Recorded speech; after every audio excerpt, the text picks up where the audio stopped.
The White House has been thrust into chaos after days of ever-worsening revelations about a meeting between Donald Trump Jr. and a lawyer characterized as representing the Russian government, as the president fumes against his enemies and senior aides circle each other with suspicion, according to top White House officials and outside advisors.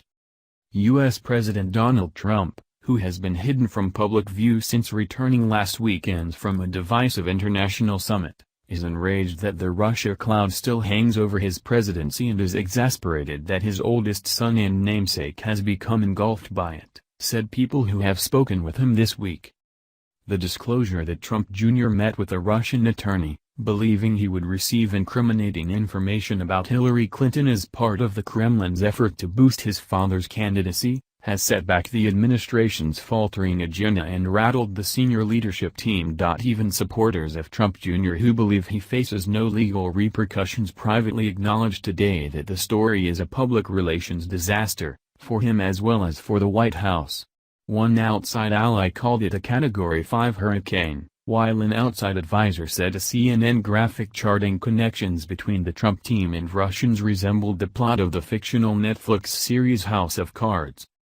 Even Vice President Mike Pence sought to distance himself from the controversy, with his spokesman noting that Trump Jr.'s meeting occurred before Pence joined the ticket.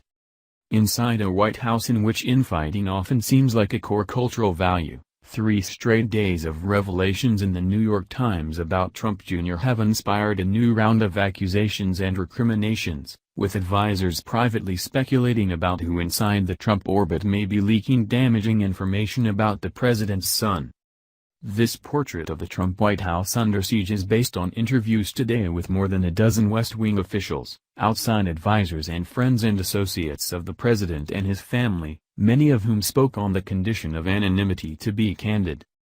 The makeup of Trump's inner circle is the subject of internal debate, as ever.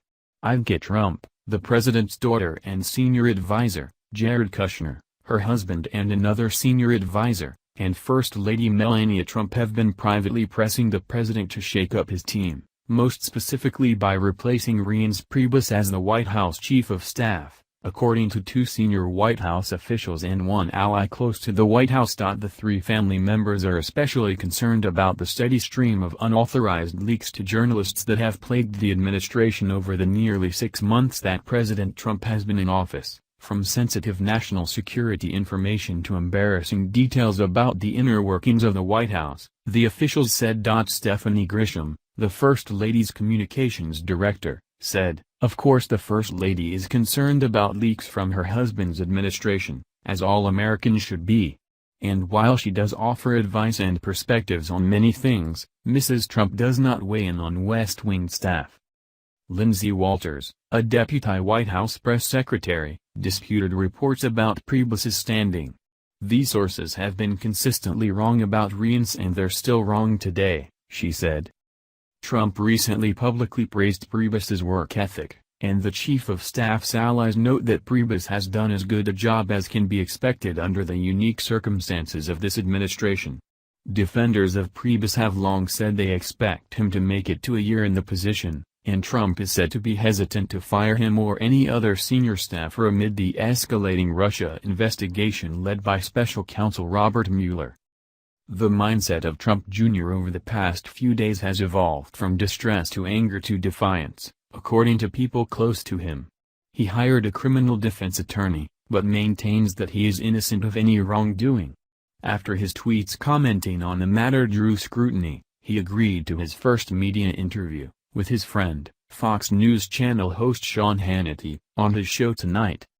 One friend of Trump Jr. said the presidential son saw the Hannity appearance as an opportunity to give his version of Richard Nixon's Checkers speech, a 1952 address in which the then vice presidential candidate defended himself against accusations of financial improprieties. Trump has had no public events since returning Saturday night from Germany, but has been closely monitoring developments with his eldest son in the news. Trump continues to view the Russia controversy as an excuse used by Democrats for losing an election they thought they would win, and an attempt to undermine the legitimacy of his victory, aides said. They said that the president's frustration is based on the media coverage of his son's actions, as opposed to the actions themselves.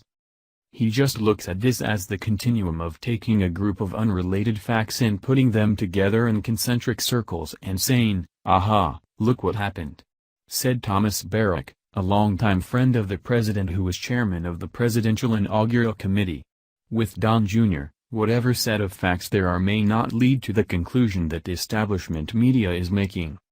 Trump and his advisors are deeply frustrated that the disclosure by Trump Jr. has overshadowed the positive coverage they expected to receive from the president's trip abroad, as well as other issues they hoped to spotlight this week, such as the Senate healthcare bill and trade.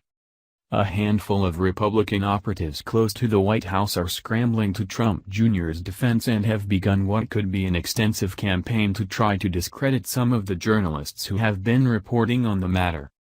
Their plan, as one member of the team described it, is to research the reporter's previous work, in some cases going back years, and to exploit any mistakes or perceived biases. They intend to demand corrections, trumpet errors on social media and feed them to conservative outlets, such as Fox News. But one outside advisor said a campaign against the press when it comes to Trump Jr.'s meeting could be futile. The meeting happened. It's tough to go to war with the facts. In the West Wing, meanwhile, fear of the Mueller probe effectively paralyzed senior staffers as they struggled to respond. No official has yet delivered a robust defense of Trump Jr., although Sarah Huckabee Sanders, the principal deputy press secretary, told reporters yesterday, "I would certainly say Don Jr. did not collude with anybody to influence the election." At today's press briefing, Sanders read a brief statement from the president, "My son is a high-quality person and I applaud his transparency," but declined to speak further on the issue, referring all questions to Trump Jr.'s lawyer.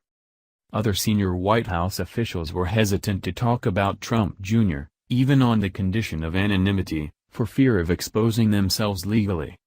Some top officials, as well as outside advisors, had earlier suggested that the White House conduct its own internal review to identify any potential problem areas related to Russia so that it can release the information on its own rather than be caught unaware by news reports.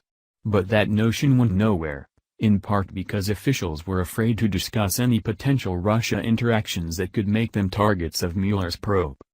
One White House official went so far as to stop communicating with the president's embattled son, although this official spoke sympathetically about his plight, casting Trump Jr. as someone who just wants to hunt, fish and run his family's real estate business. "The kid is an honest kid," said one friend of Trump Jr. "The White House should have never let that story go out on the president's son. What he's upset about was that it was a minor meeting and the media glare. Anything that's Russia-related, gets picked up the way roaches get caught in a roach motel."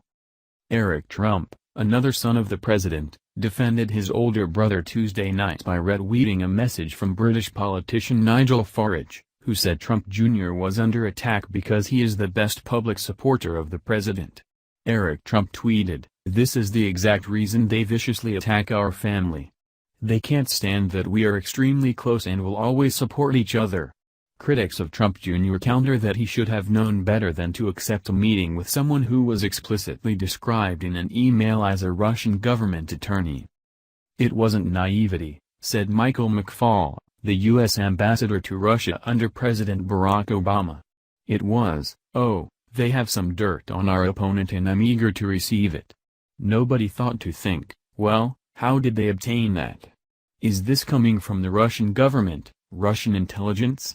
Those are the kinds of obvious questions that should have been asked, in my opinion. Pence found out about Trump Jr.'s meeting with a Russian attorney Friday evening in advance of the first-time story, said one person familiar with the discussions. Both Pence and his team view the Russia coverage as a distraction, and are working to keep the vice president clear of it and focused on Trump's policy goals, such as health care, the subject of his scheduled visit Wednesday to Kentucky. The vice president is working every day to advance the president's agenda, which is what the American people sent us here to do. The vice president was not aware of the meeting, said Pence's press secretary Mark Lauder in a statement. He is not focused on stories about the campaign, particularly stories about the time before he joined the ticket. On Capitol Hill, where Senate Majority Leader Mitch McConnell, Archie, announced today that he is delaying his chamber's August recess by 2 weeks. Republican senators were becoming increasingly frustrated with the White House, which they blame for Congress's inability to pass any major legislation. A growing number of senators believe that the widening Russia probe, as well as the Trump-fueled tumult that seems to dominate nearly every news cycle, have stalled their legislative agenda, leaving them nothing to offer their constituents by way of achievements when they head home over the break. Thanks for watching.